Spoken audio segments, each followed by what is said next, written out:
श्रीलंका पर इतना कर्ज है कि वो चुकाने की हालत में नहीं है। दिवालिया जैसी हालत में पहुंचे श्रीलंका में चीजों के दाम कई गुना बढ़ चुके हैं। कई लोगों को एक वक्त का खाना नसीब नहीं हो रहा है। अराजक माहौल में लोग अपने हुक्मरानों से पूछ रहे हैं, आखिर लंका की ऐसी हालत क्यों हुई? अब इस महासंकट से मुक्ति कौन दिलाएगा?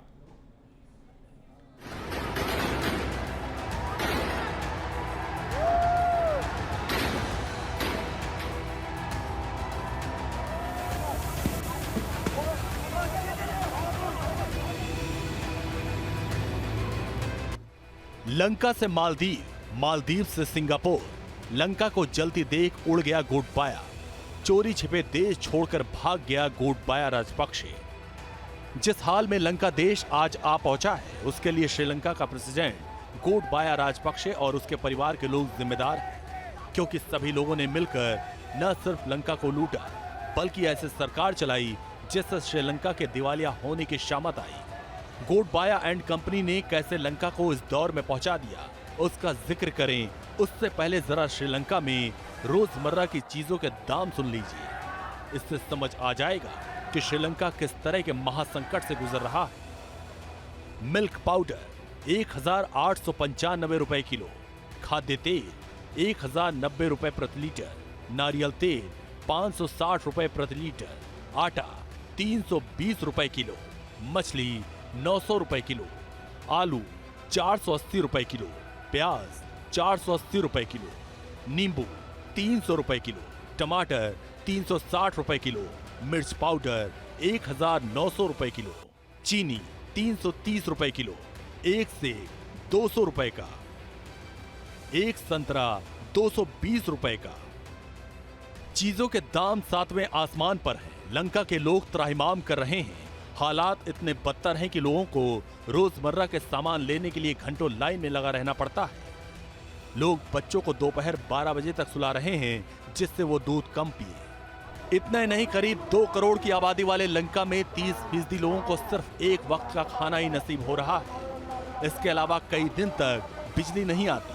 अगर आती भी है तो कूलर, टीवी, पंखा नहीं चला रहे। इससे बिजली उत्पादन पर दबाव न बढ़े, लेकिन ये खेल कब तक चलता? आखिरकार सब्र का बांध टूट ही गया।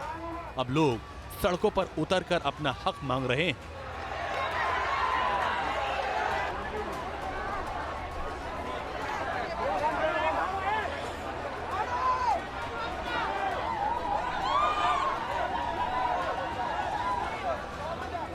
ඉතින් එහෙම ඒක නිසා අගමැතිතුමාත් ජනාධිපතිතුමාත් මේ අහිංසක ජනතාවගේ ඉල්ලීමට කන් දීලා මේ අපේ තරුණ ජනතාවට මේ රට බාර දුන්නොත් හොඳයි කියන තැන තමයි මං ඉන්නේ.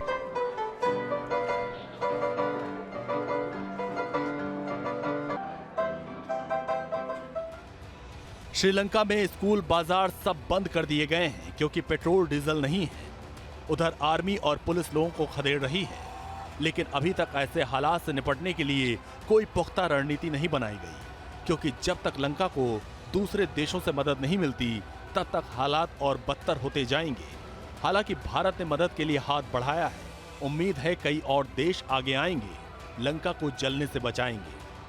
बात ये कि भारत की भी सपोर्ट बढ़ जाएगी और भारत न केवल खुद लोन देने की स्थिति में है, लोन तो दे ही रहा है, साथ में वो बहुत सी दूसरे संस्थाओं से भी लोन दिलाने में इनको, या वर्ल्ड हेल्थ ऑर्गेनाइजेशन से और वर्ल्ड फूड ऑर्गेनाइजेशन से भी इनकी मदद करवा सकता है। और स्वयं जो कुछ कर रहा है वो तो करेगा ही, करता रहेगा, इसलिए कि भारत और श्रीलंका के जो रिश्ते हैं वो हज़ारों साल पुराने हैं।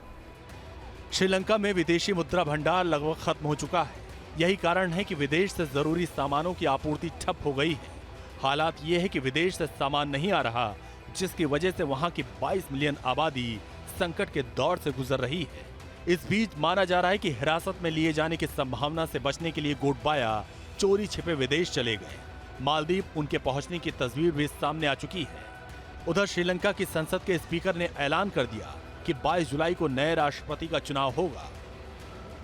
तब तक पीएम रानिल विक्रमसिंघे ही केयरटेकर राष्ट्रपति रहेंगे। लेकिन बात यहीं खत्म नहीं होगी। पहले तो नए प्रेसिडेंट चुनने का रास्ता साफ हो, क्योंकि राजपक्षे की पार्टी को छोड़ दिया जाए तो तमाम दूसरी पार्टियों में तालमेल की कमी है। इसी का फायदा गोटबाया उठाता रहा है और अब फिर से वही विवाद है। अगर नए प्रेसिडेंट का चुनाव हो भी जाता है तो लंका के लिए सबसे बड़ा चैलेंज विदेशी कर्ज का है, जो लगातार बढ़ता जा रहा है, और इस सबसे ऊपर विदेशों से मदद मांगने का है, जिससे लंका की अर्थव्यवस्था को पटरी पर लाया जा सके। Team news nation.